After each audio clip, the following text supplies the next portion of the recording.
This is J. Allen Smith, and you're listening to Outdoor Adventures with Jayson Sacco. Kill and Sticks arrows are for the serious hunter, a company that understands the needs of the outdoorsman and provides 5 different styles of carbon fiber arrows, ranging from hunting to tournament arrows. If you want premium carbon fiber arrows, go to Kill and Sticks, KILLNSTIX.com to review their carbon arrows. For listeners of the Outdoor Adventures with Jayson show, use promo code OUTDOORS to get 10% off your first order. Kill and Sticks, where the blood trail begins.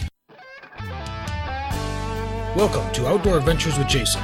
Each week I bring the world of hunting, fishing, and conservation to you.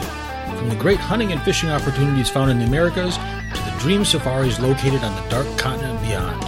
I'll introduce you to those who are already out in the field living every outdoor enthusiast's dream, as well as outfitters and gear manufacturers that can make those dreams your reality. Welcome to this episode of Outdoor Adventures with Jayson. I'm really excited to welcome back to the show again Pete Muller. Pete works as the PR manager handling all the digital items for the National Wild Turkey Federation. Pete, how are you doing?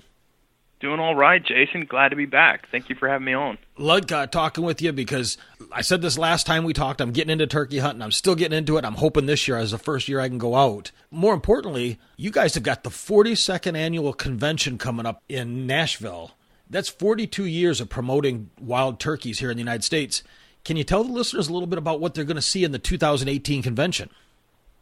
Absolutely. You know, this is a cool time of year for outdoorsmen in general. Obviously, you know, you have a lot of shows going on across the country. Ours, I think, is unique in that we, in reaching out to turkey hunters, you know, turkey hunters are also deer hunters, duck hunters. So we have a lot of neat things that go on during our convention. Obviously, the biggest thing that most folks come out for is seeing all the new cool products on the show floor, and it's not just turkey-related stuff. You know, last year it was, you know, I want to say it was a total of 700-plus booths. We've got a little bit more space this year, so you're looking just at a ton of vendors. Most of the new vendors or the new products that have been debuted at your Archery Trade Association shows or SHOT shows, those will actually be on the floor for our exhibit hall. But it's also an opportunity that because it's such a long-standing event and we have such a great atmosphere, it's kind of a place that's become known for seeing outdoor industry personalities and being able to come in and interact with them. You know, they don't just hang out behind the booth and try to sell you stuff. They're there to meet and greet folks, have a good time. You'll see them wandering around the hotel. But it is something that, you know, we kick off on February 14th with our Early Bird Social, where we head downtown to Nashville to the Wild Horse Saloon and have a good time. And then we cap everything off on Sunday afternoon, and that's when the show floor closes. The show floor first opens on Friday, so you have Friday, Saturday, Sunday to get out there, and you know, it really is a good time. I look forward to it every year, even though it can be quite hectic for all of us here in the office leading up to it with all the planning that goes into it. But it truly is a good opportunity to get out there and interact with dedicated turkey hunters and then just all of our volunteers that are really helping to create some of the great stuff on the ground. Yeah, I've heard nothing but positive stuff about the convention and the ability to literally talk turkey with some of the people that are well known either from TV or just from the calling industry. They're really designed and they want to help you. They want to make sure that you have a successful season. And yeah, they have products that they sell, but they're more interested in making sure that you have a good time and walk away hopefully with some good information. Oh, absolutely. You know, in addition to just running across some of these folks on the show floor, we do have a lot of seminars that go on as well. I mean, we have seminars where, you know, Will Primos, legendary Will Primos, is going to be running a seminar a couple times, once on Friday and I think once on Saturday.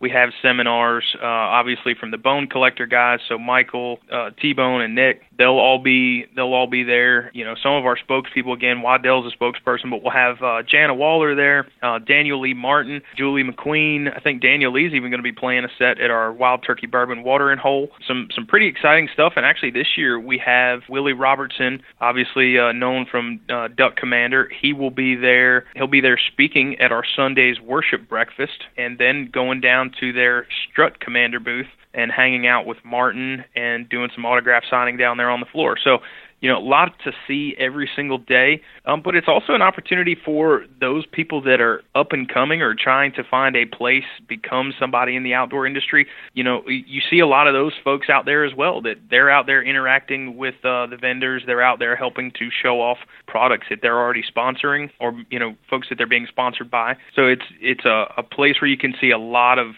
names and a lot of known faces in the industry. It's pretty cool. You can literally be somebody like myself who's never turkey hunted before, walk in there, and you're not going to walk out an expert, but you're going to have been taught by or at least have the opportunity to interact with a lot of experts and be able to use that information to your advantage in whatever location you're wanting to turkey hunt. What a great investment of your time as you go around and look at the products and the tools that are available to turkey hunt with.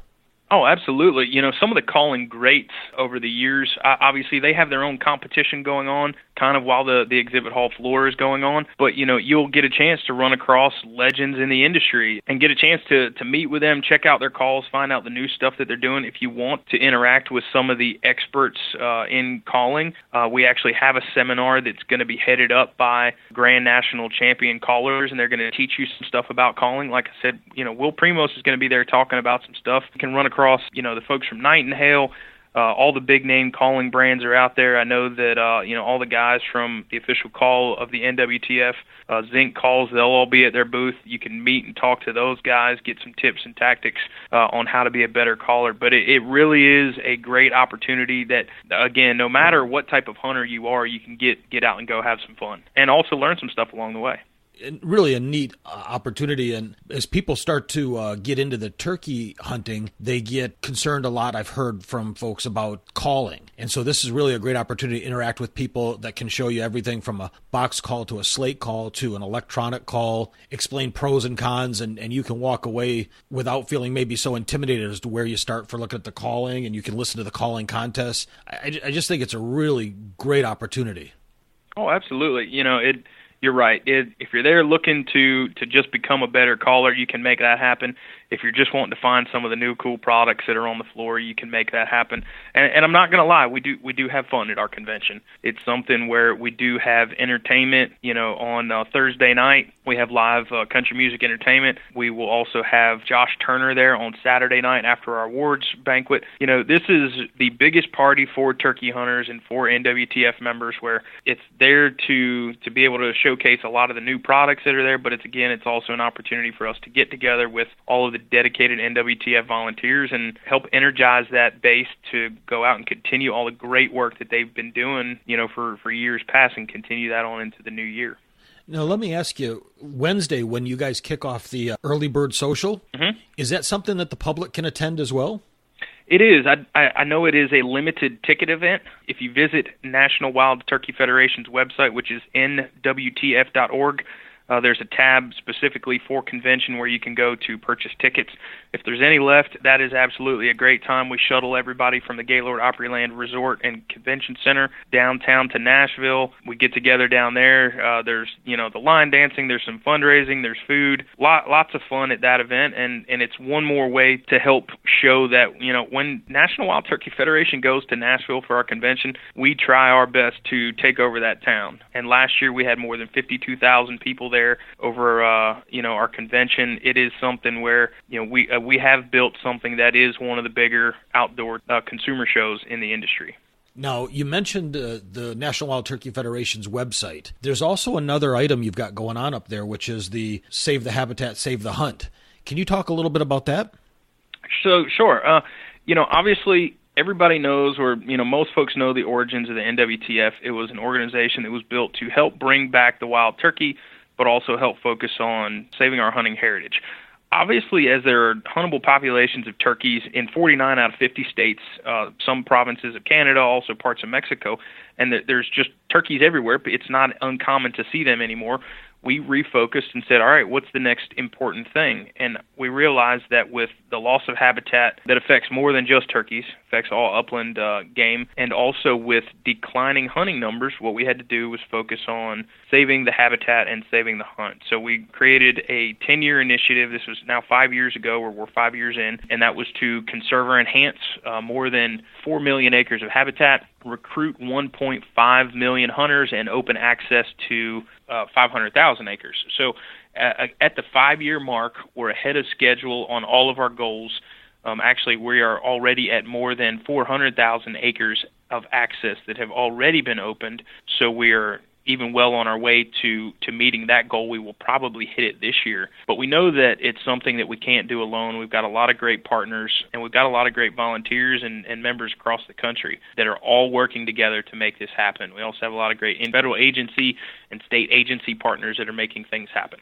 So thanks goes out to everybody involved. It's really a volunteer-driven event. The volunteers that really help to make this, and it's not only at the national level with the convention, but a lot of these state-run chapters. So if you're not a member of the National Wild Turkey Federation, it's really simple. Go to nwtf.org, sign up. It's $35 for a year. You can't beat it.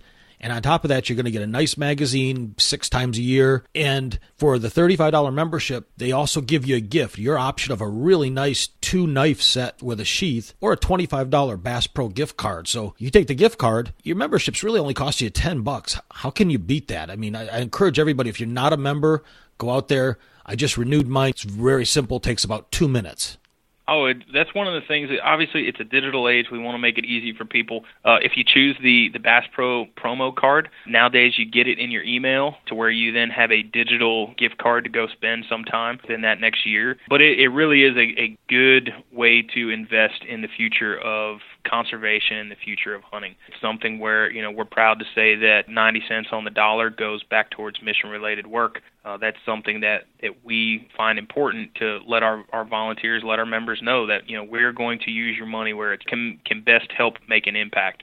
And we're also going to leverage all those dollars with partners to make sure that we get the most bang for our buck. So, we're proud of what we're being able to accomplish. This is a big event, like I said, that we hold and that we put on for those dedicated hunters, for these volunteers, and it's something that we hope everybody will come out and enjoy it with us. Again, it's in Nashville.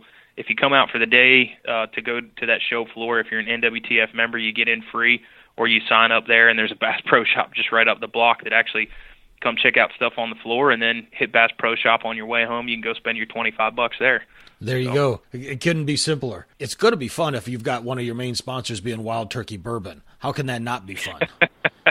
They, it's neat. I've always enjoyed trying to interact with Jimmy Russell on the floor. The face of the brand. He's somebody that enjoys being there every year. But it's something that, again, between the Mossy Oaks, the Alps, the Avians, the Zincs, the list goes on. Nomad Camo. I mean, we have great partners that, again, they see the value in what we're trying to do in preserving our hunting heritage, to recruit new people to the fold, and they're backing us. They're jumping on board. They're wanting to be a part of it. So we're pleased to see that. On top of you working for the National Wild Turkey Federation, you actually also do quite a bit of hunting when you get a chance, when you're not cooking. If you go out and follow Pete on his Instagram account, you're going to get hungry. There's no doubt about that. But you did a really neat hunt this year, and tell the listeners it has nothing to do with turkey hunting. And that's why I think it's such a neat thing, is going to transition a little bit here. And tell them about that hunt you did this year. One of the things that I've always kind of looked for is new opportunities based on places that I've lived. When I lived out west, obviously I was targeting antelope, mule deer, elk. Now being back here in the southeast, living in South Carolina, one of the seasons that's offered up each year, and it's on a draw permit basis, is American alligator. And so when I moved here 4 years ago, I started putting in for that draw process. It was something that, they say it takes maybe 3 to 4 years for you to draw those tags, but it's, public land hunting. It's something that I learned a lot about it. It's not as easy as what you would think. There's a lot of rules, especially here in South Carolina, that you can't just go out with a gun and shoot a gator that you see sitting up on a sandbar and then go up and try to grab it. You basically have to bring the gator up to the side of the boat before you dispatch it, and you can do that a number of ways, but there's no baiting allowed. Not that there's anything wrong with that. I know that there's places where they do that, but it's something that learning about a new species and fully immersing myself in trying to learn everything that I could about that process was very enjoyable. I ended up going out with some friends and doing some scouting on our own a whole bunch, and actually going out a couple times in search of gators for a few times. But then I reached out to a local guy. His business for probably more than 30 years has been in helping out with research of gators, but also he's a nuisance gator removal service.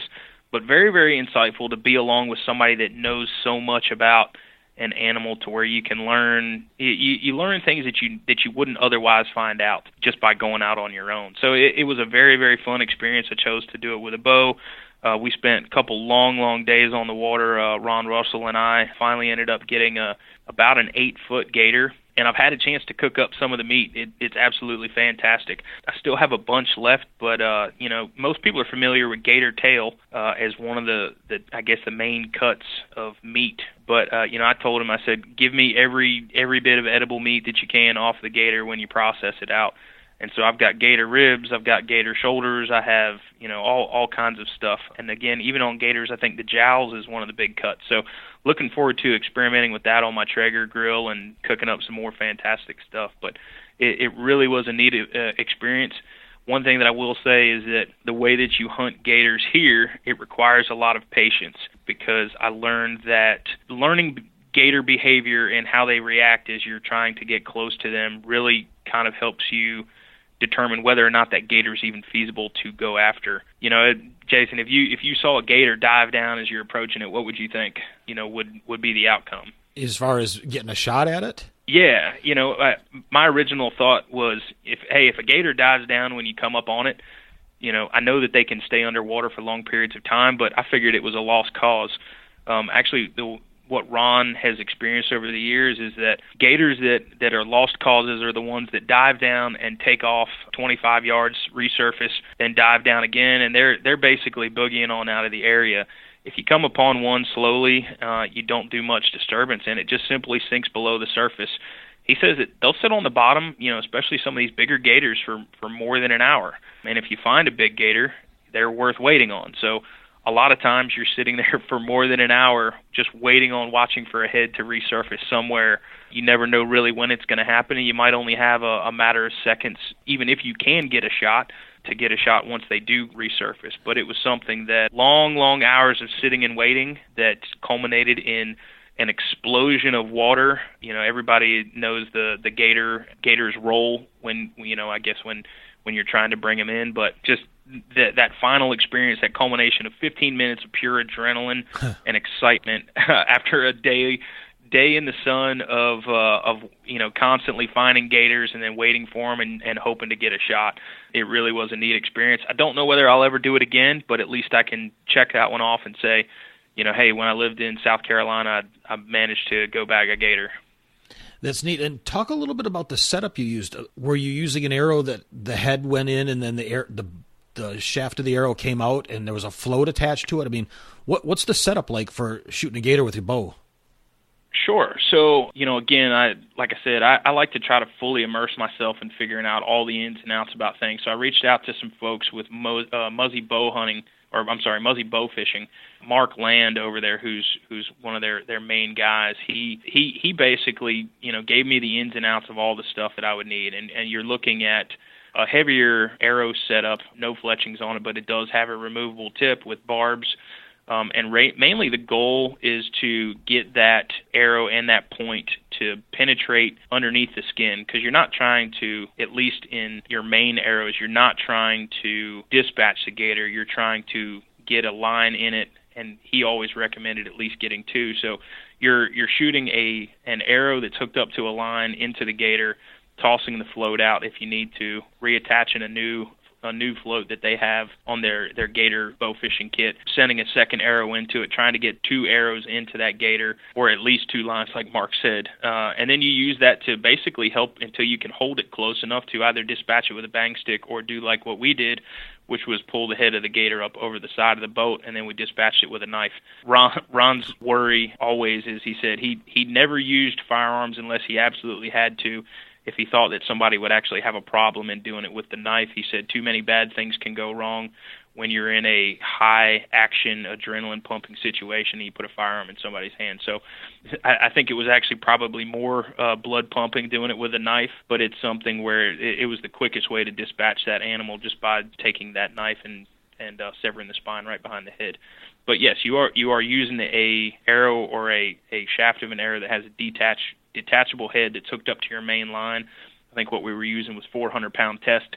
Wow. That's in case you get into one of those big ones. I think the one that I ended up taking was, it was north of 150 pounds, I believe, but nothing like some of the other ones that we saw. We did see one of the days while getting off of the water, we saw somebody taking back it was about a 12.5 footer, and I think that I saw pictures of it floating around online, and it ended up tipping the scales at north of 550 pounds. So, I mean, they do get big. That's a big animal. What have you having done? Are you having anything done taxidermy-wise to it? Obviously doing a full gator mount could probably get expensive, but what I learned is that traditionally, or what a lot of people will get done, is what's called a belly hide, and that's pretty much in between your front and your hindquarters, from the top of the back all the way through the belly, and you get that tube essentially tanned out. And then I'm also going to get the skull done Euro mount style. I thought that would be something neat just to remember the hunt by.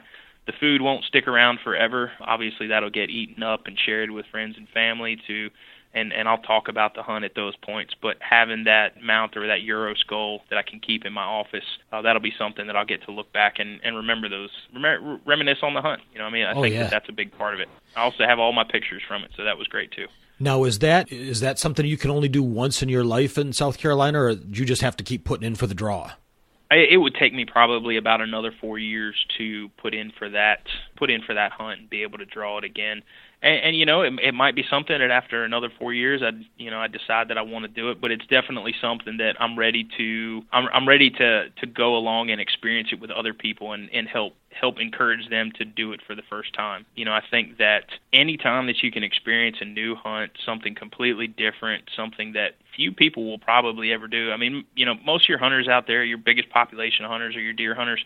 You meet lots of people every day that have been deer hunting. It's not as common, at least in my circle of friends, my outdoor friends, to know people that have gone gator hunting. And that's something that, again, I encourage people to look for new opportunities, look for new ways to enjoy the outdoors. It doesn't have to be, where you're the one pulling the trigger. Actually, the neat thing about the gator hunts down here is I think as long as everybody has a valid hunting license, you can take a bunch of people on the boat.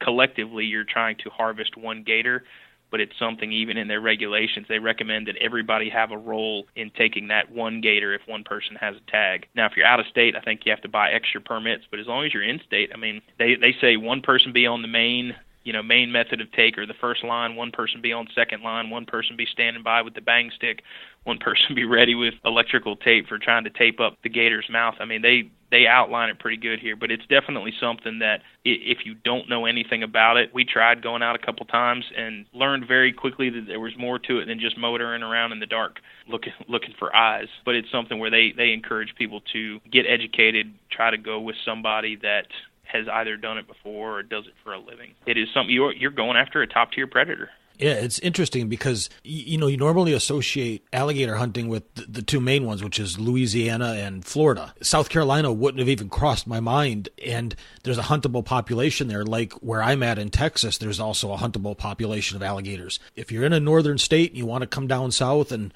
start putting in for the drawings in Texas, South Carolina, there's different spots you can go, as you said, to experience. Georgia has them, Mississippi. Yeah. I didn't even know this, but Arkansas has a limited season as well, and they're not even coastal. Yeah, see, I would not have factored Arkansas. Yeah, that was an interesting one. Like I said, I looked at all the stuff that I could find about alligators before I did that hunt, and it was a really neat process to go through. Whether it's an alligator or it's mule deer or your first elk hunt, your first antelope hunt, learn as much as you can about the species. Learn about that animal that you're going to be going after, and I think it'll make you appreciate everything that much more. Yes, I've been doing a lot of reading and watching.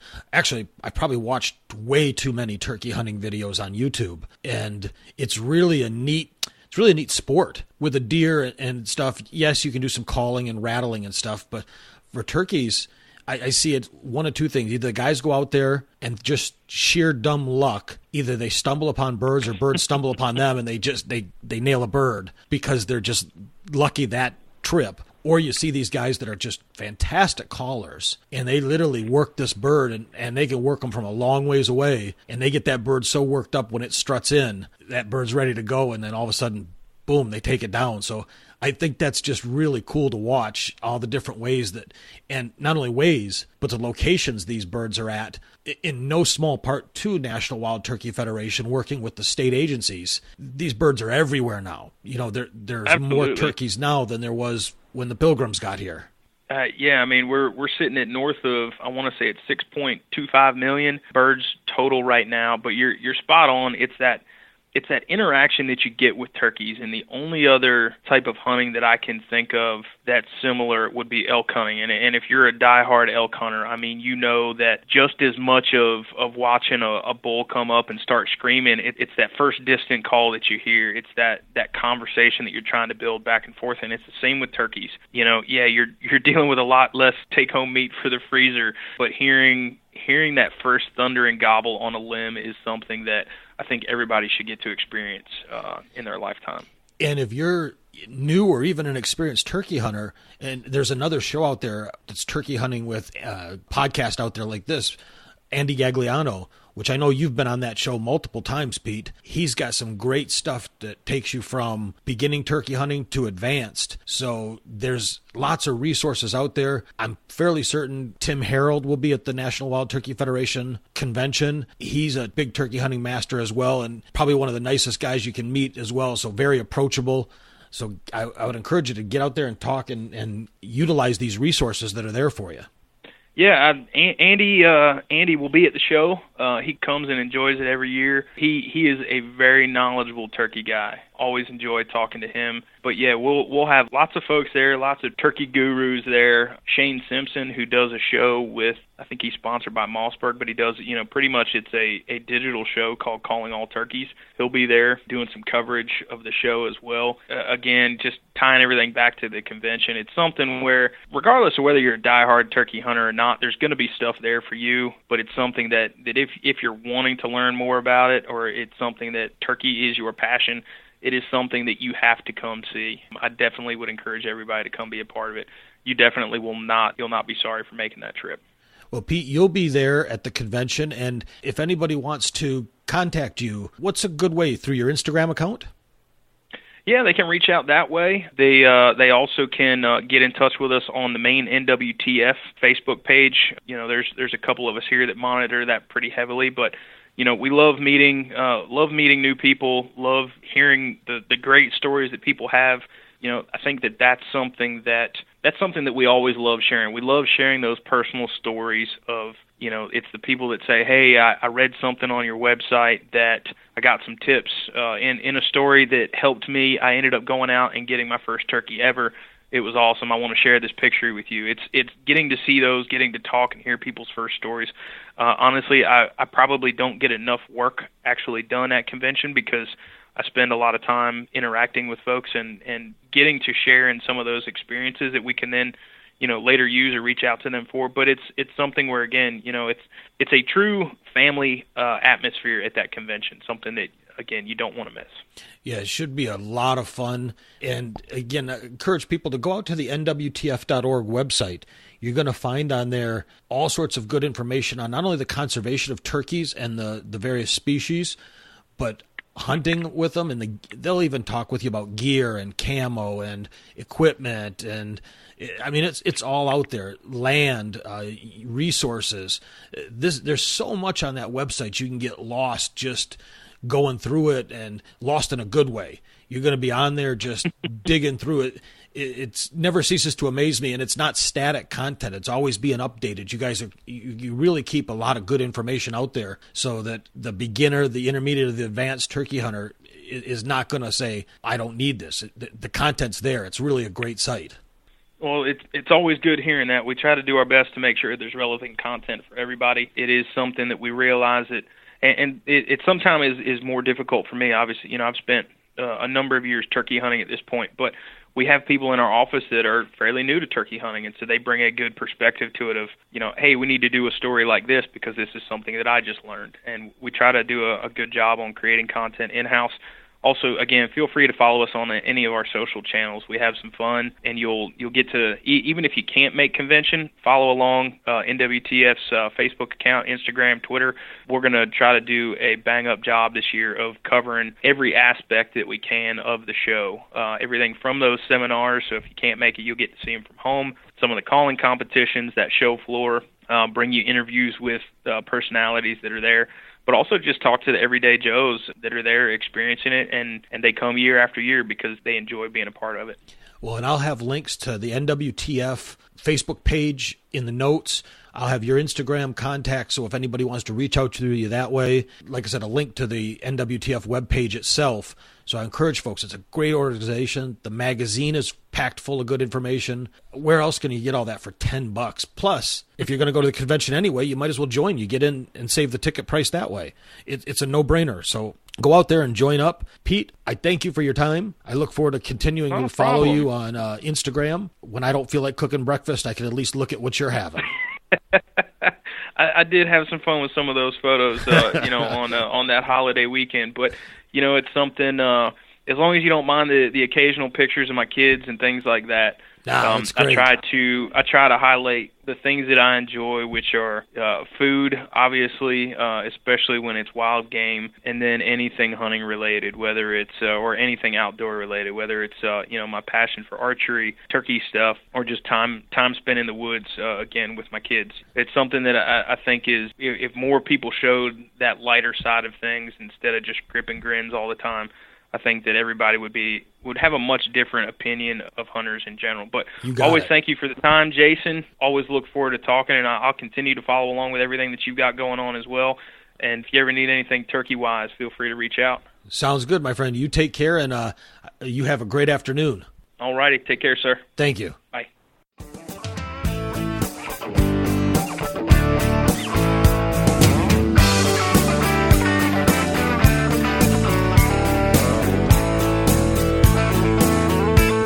Come early spring, it's getting green, fish are on the bed, hear those turkeys gobble,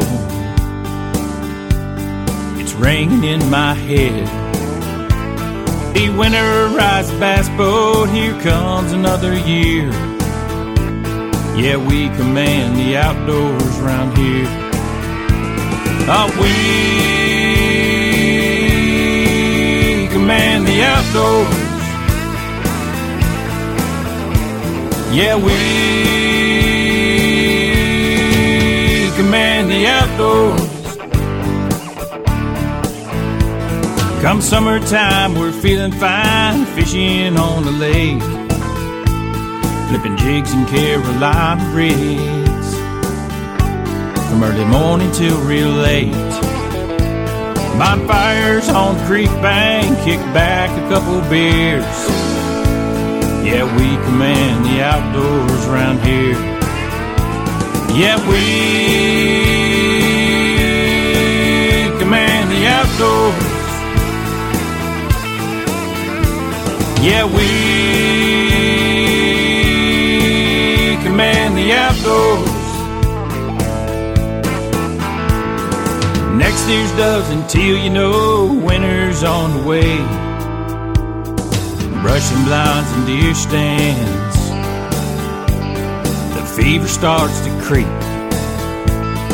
Fill our freezers full of ducks, lots of tender deer. Yeah, we command the outdoors around here. Yeah, we command the outdoors. Yeah, we command the outdoors. So grab your guns and shells, boys. Put on your camouflage, 'cause we command the outdoors round here. We command the outdoors.